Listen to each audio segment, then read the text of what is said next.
তথাপি অনুপমা একটু কাঁদিল। স্বামী মরিলে বাঙালির মেয়েকে কাঁদিতে হয়, তাই কাঁদিল।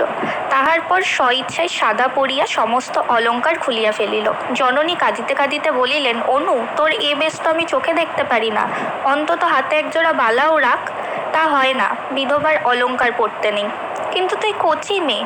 তাহা হোক, বাঙালির মেয়ে বিধবা হইলে কচি বুড়ো সমস্ত এক হইয়া যায়। জননী আর কি বলিবেন, শুধু কাঁদিতে লাগিলেন। অনুপমার বৈধব্যে লোকে নূতন করিয়া শোক করিল না। 2-1 বৎসরেই সে যে বিধবা হইবে তাহা সকলেই জানিত। কেহ বলিল, মরার সঙ্গে বিয়ে দিল কি আর সদবা থাকে? কর্তাও একথা জানিতেন, গৃহিণীও বুঝিতেন, তাই শোকটা নূতন করিয়া হইল না। যাহা হইবার তাহা বিবাহ রাত্রেই হইয়া গিয়াছে। স্বামীকে ভালোবাসিত না, জানিল না, শুনিল না, তথাপি অনুপমা কঠোর বৈধব্যব্রত পালন করিতে লাগিল। রাত্রে জল স্পর্শ করে না, দিনে এক মুষ্টি স্বহস্তে সিদ্ধ করিয়া লয়, একাদশীর দিন নিরম্ব উপবাস করে। আজ পূর্ণিমা, কাল অমাবস্যা, পরশু শিবরাত্রি, এমনি করিয়া মাসের 15 দিন সে কিছু খায়। কেহ কোনো কথা বলিলে বলে, আমার ইহকাল গিয়াছে, এখন পরকালের কাজ করিতে দাও। এত কিন্তু সহিবে কেন? উপবাসে অনিয়মে অনুপমা শুকাইয়া অর্ধেক হইয়া গেল। দেখিয়া দেখিয়া গৃহিণী ভাবিলেন এইবার সে মরিয়া যাইবে। কর্তাও ভাবিলেন তাহা বড় বিচিত্র নহে, তাই একদিন স্ত্রীকে ডাকিয়া বলিলেন, অনুর আবার বিয়ে দিয়ে দিই। গৃহিণী বিস্মিত হইয়া জিজ্ঞাসা করিলেন, তা কি হয়? ধর্ম যাবে যে? অনেক ভেবে দেখলুম, 2 বার বিবাহ দিলেই ধর্ম যায় না। বিবাহের সঙ্গে ধর্মের সঙ্গে এ বিষয়ের কোনো সম্বন্ধ নাই, বরং নিজের কন্যাকে এমন করে খুন করলেই ধর্মহানির সম্ভাবনা। তবে দাও। অনুপমা কিন্তু একথা শুনিয়া ঘাড় নাড়িয়া দৃঢ়স্বরে বলিল, তা হয় না। কর্তা তখন নিজে অনুকে ডাকিয়া বলিলেন, খুব হয় মা, তাহলে আমার ইহকাল পরকাল 2 কালই গেল। কিছুই যায় নাই, যাবে না, বরং না হলে যাবার সম্ভাবনা। মনে করো তুমি যদি গুণবান পতি লাভ করো, তাহলে 2 কালেরই কাজ করতে পারবে। একা কি হয় না? না মা, হয় না, অন্তত বাঙালির ঘরের মেয়ের দ্বারা হয় না। ধর্মকর্মের কথা ছেড়ে দিয়ে সামান্য কোনো একটা কর্ম করতে হলেই তাদেরকে অন্যের সাহায্য গ্রহণ করতে হয়। স্বামী ভিন্ন তেমন সাহায্য আর কে করতে পারে বলো? আরও কি দোষে তোমার এত শাস্তি? অনুপমা আনত মুখে বলিল, আমার পূর্বজন্মের ফল। গোড়া হিন্দু জগবন্ধুবাবুর কর্ণে এ কথাটা খট করিয়া লাগিল। কিছুক্ষণ স্তব্ধ থাকিয়া বলিলেন, তাই যদি হয়, তবুও তোমার একজন অভিভাবকের প্রয়োজন। আমাদের অবর্তমানে কে তোমাকে দেখবে? দাদা দেখবেন, ঈশ্বর না করুন, কিন্তু সে যদি না দেখে? সে তোমার মার পেটের ভাই নয়, বিশেষ আমি যতদূর জানি তার মনও ভালো নয়। অনুপমা মনে মনে বলিল, তখন বিষ খাবো? আরও একটা কথা আছে অনু, পিতা হলে সে কথা আমার বলা উচিত। মানুষের মন সবসময় যে ঠিক একরকম থাকবে তা কেউ বলতে পারে না। বিশেষ যৌবনকালে প্রবৃত্তিগুলি সর্বদা বশ রাখতে মুনি ঋষিরাও সমর্থ হন না। কিছুকাল নিস্তব্ধ থাকে অনুপমা কহিল, জাত যাবে যে? না মা, জাত যাবে না, এখন আমার সময় হয়ে আসছে, চোখও ফুটছে। অনুপমা ঘাড় নাড়িল, মনে মনে বলিল, তখন জাত গেল আর এখন যাবে না? যখন চক্ষু কর্ণ বন্ধ করে তোমরা আমাকে বলিদান দিলে, তখন এ কথা ভাবলে না কেন? আজ আমারও চক্ষু ফুটেছে, আমিও ভালো রূপ প্রতিশোধ দেব। কোনো রূপে তাহাকে টলাইতে না পারিয়া জগবন্ধুবাবু বলিলেন, তবে মা, তাই ভালো। তোমার ইচ্ছার বিরুদ্ধে আমি বিবাহ দিতে চাই না। তোমার খাবার পরবার ক্লেশ না হয় তা আমি করে যাব। তারপর ধর্মে মনে রেখে যাতে সুখী হতে পারো তাই করো। 3 বৎসর পরে খালাস হইয়াও ললিতমোহন বাড়ি ফিরিল না। কেহ বলিল লজ্জায় আসিতেছে না, কেহ বলিল সে গ্রামে কি আর মুখ দেখাতে পারবে।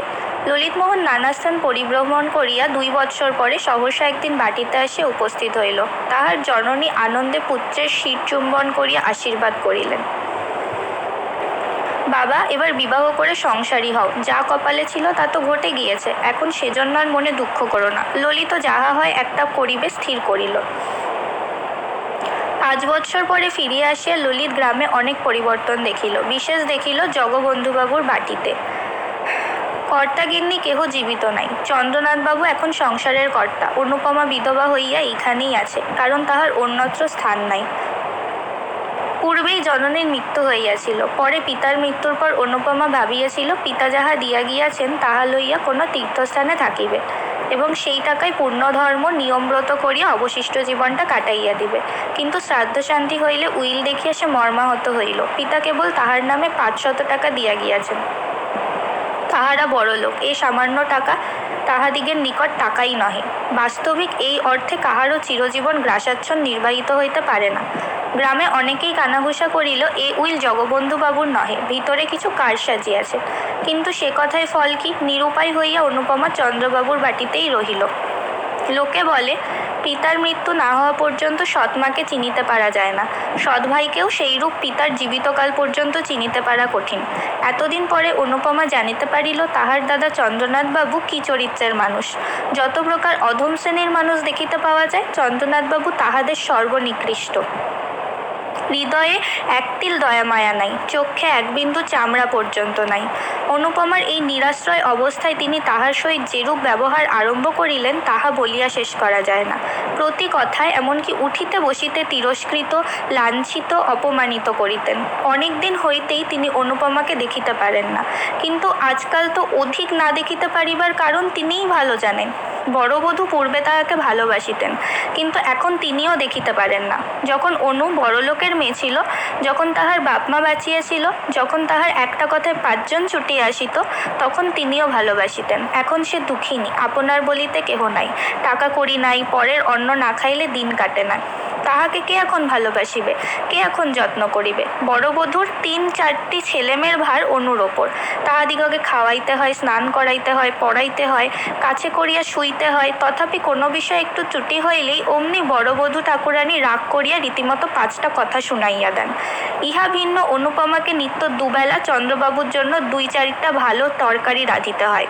পাচক ব্রাহ্মণ তেমন প্রস্তুত করিতে পারে না, আর না হইলে চন্দ্রবাবুরও কিছু খাওয়া হয় না। একাদশীই হোক, দ্বাদশীই হোক, আর উপবাসী হোক, সে রান্না তাহাকে রাঁধিতেই হইবে। বিধবা হইয়া অনুপমা প্রাতঃকালে স্নান করিয়া অনেকক্ষণ ধরিয়া পূজা করিত। এখন তাহাকে সে সময়টুকুও দেওয়া হয় না। একটু বিলম্ব হইলেই বড়বধূ ঠাকুরানী বলিয়া ওঠেন, ঠাকুরজি একটু হাত চালিয়ে নাও, ছেলেরা কাঁদছে, এখনো পর্যন্ত কিছু খেতে পায়নি। অনুপমা যাতা করিয়া উঠিয়া আসে, একটি কথাও সে মুখ ফুটিয়া বলিতে পারে না। একাদশীর দীর্ঘ উপবাস করিয়াও তাহাকে রাত্রে রন্ধন করিতে যাইতে হয়।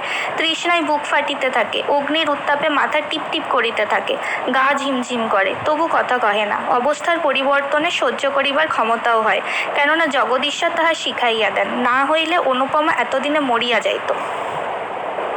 এই সংসারে তাহার অপেক্ষা দাসদাসীরা শ্রেষ্ঠ। জোর করিয়া তাহাদের দুটো বলিলে তাহারাও দুটো জোরের কথা বলতে পারে। অন্তত আমার মাইনাপত্র চুকাইয়া দিন, বাড়ি যাই, এ কথাও বলিতে পারে। কিন্তু অনু তাহাও বলিতে পারে না। সে বিনামূল্যে কৃতদাসী, মারো কাটো, তাহাকে এখানেই থাকিতে হইবে, আর কোথাও যাইবার জো নাই। সে বিধবা, বড়লোকের কন্যা। অনুপমার অবস্থা বুঝাইতে পারা যায় না, বুঝিতে হয়। বাঙালির ঘরে পরণ্য প্রত্যাশিনী বিধবাই কেবল তাহার অবস্থা বুঝিতে পারিবেন, অন্যে না বুঝিতেই পারে। আজ দ্বাদশী। সকাল সকাল স্নান করিয়া অনুপমা পূজা করিতে বসিল। তখনও 15 মিনিট হয় নাই। বড়বধূ ঘরের বাহির হইতে একটু বড় গলায় বলিলেন, ঠাকুরজি তোমার কি আজ সমস্ত দিনা হবে না? এমন করে চলবে না বাপু। অনুপমা শিবের মাথায় জল দিতেছিল, কথা কহিল না।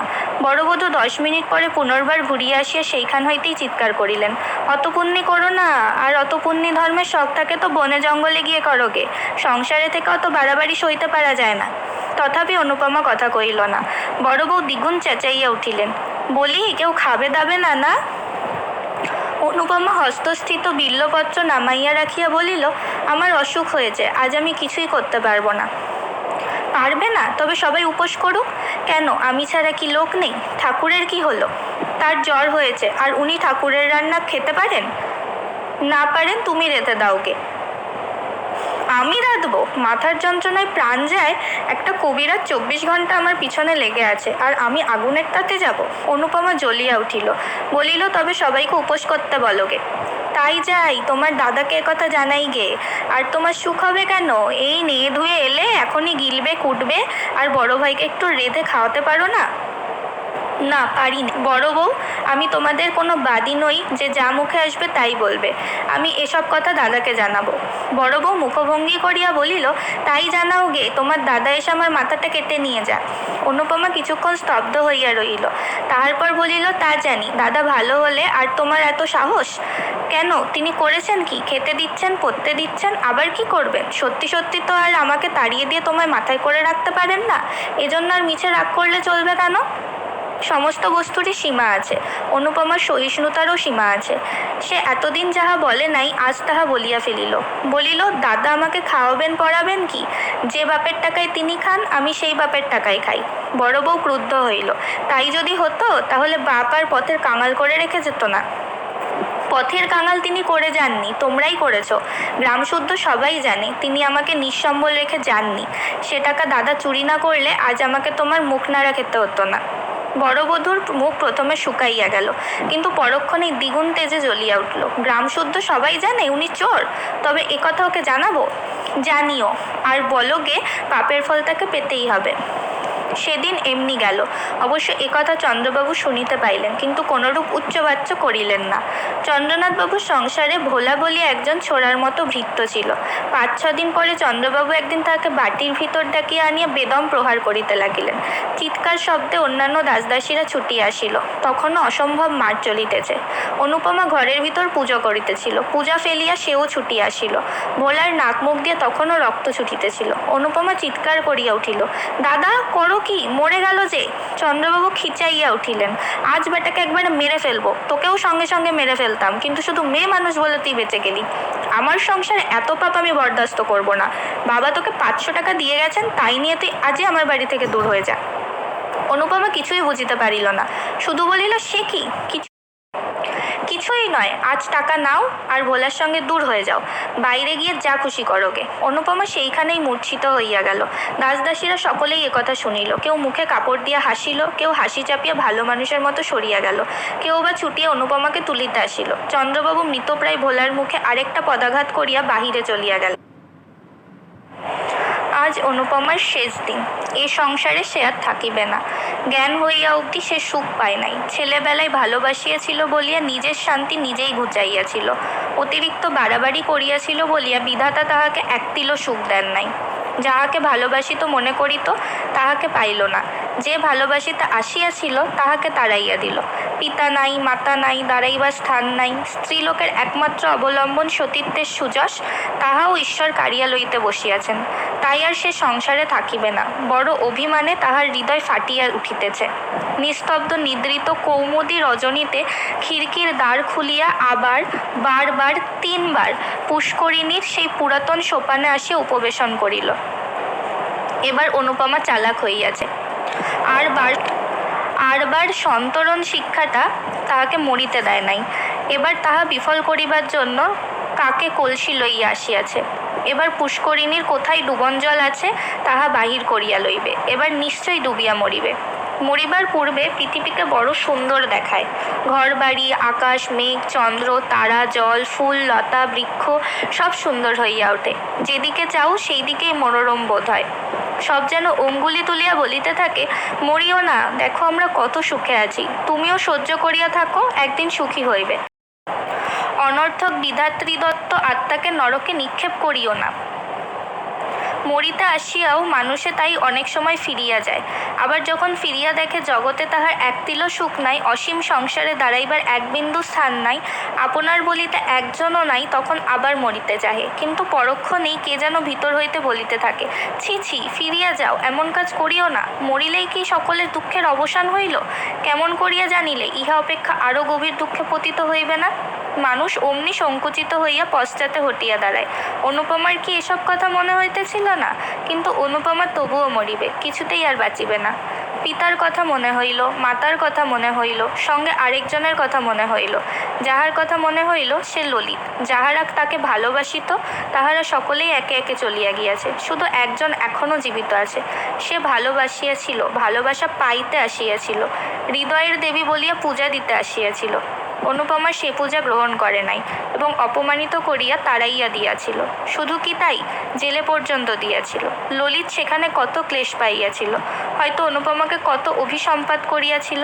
তাহার মনে হইল নিশ্চিত সেই পাপেই এত ক্লেশ, এত যন্ত্রণা। সে ফিরিয়া আসিয়াছে, ভালো হইয়াছে, মদ ছাড়িয়াছে, দেশের উপকার করিয়া আবার যশ কিনিতেছে। সে কি আজও তাহাকে মনে করে? হয়তো করে না, হয়তো বা করে, কিন্তু তাহাতে কি? তাহার যে কলঙ্ক রটিয়াছে তিনি কি তাহা শুনিয়াছেন?